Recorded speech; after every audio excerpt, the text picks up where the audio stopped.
What's up mga katropa, no? For today my vlog so pupunta tayo ng Binyan. So kanina guys umaga galing tayo ng Quiapo. So hindi tayo nakapag-video, lang tayo ng konti doon. Tapos kasi nga pista ni Nazareno. So ayan guys, nag-video lang ng konti kasi nakahiya, daming mga pulis doon. So baka anong sasabihin. So ayan guys, nandito na ako sa Expressway, South Expressway, papunta akong Binyan. So hindi ko in-speak guys na sobrang traffic. So ngayon nandito pa ako banda ng Merbel. So sa kabila dyan Merbel dyan. So ngayon nandito pa ako sa highway. Tingnan na guys, sobrang traffic. Pakita ko sa inyo ha. So ayan guys, hindi ko alam kung bakit sobrang traffic niya at walang galawan. Ayan, kunti lang. So uusad ng konti tapos hinto. Hindi ko alam kung hanggang saan o ano nangyari dito. Siguro may banggaan guys. So makikita natin na kung anong nangyari talaga, ba't ganito. So ayan guys, dito pa lang ako sa Merbel. Hindi pa nangalati sa Bikutan. So ayan o, sobrang traffic. Ayan. So pakita ko sa inyo mamaya guys kung ano nangyari. So i-post ko muna to. Medyo mabilis-bilis doon baka dito lang talaga. Dito lang nakita na sisilip ko doon mayroon lang talaga sigurong nasiraan o nagbanggaan. So ayan guys, ipakita ko sa inyo Hindi ko na to i-cut guys. Diretso na to.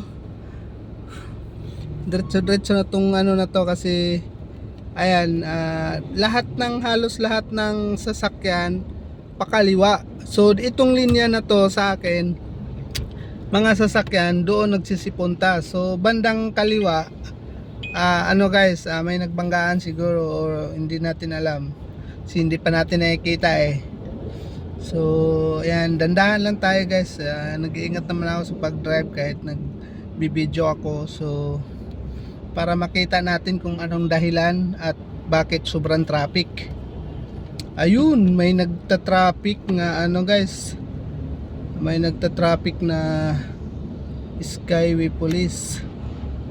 So ayan.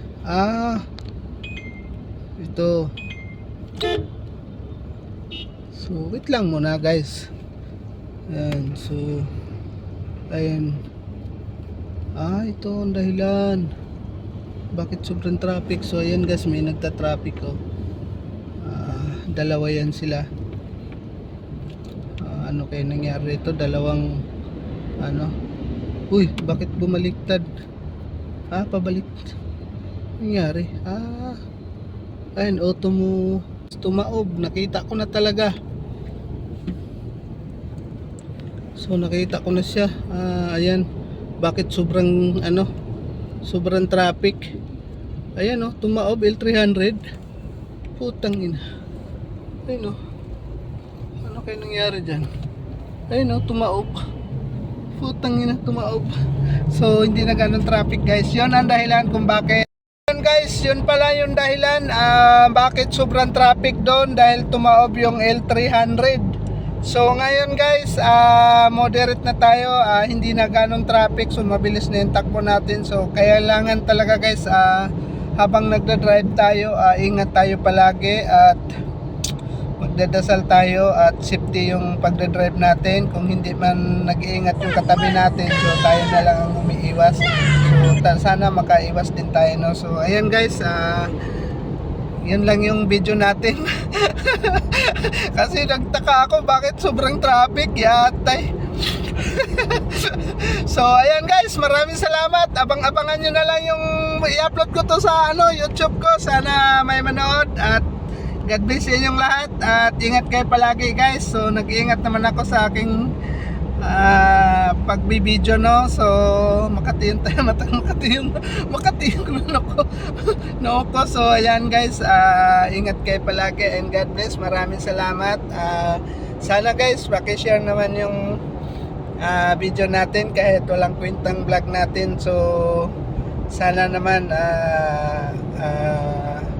mag-comment kayo kung saan nakarating yung video na to, kung saan nakarating yung sobrang traffic na yun, saka tumaob yung L300 van. So ayan guys, hanggang dito na lang at maraming salamat. God bless. Ingat kayo palagi at ako din pala nag-iingat din. So bye bye.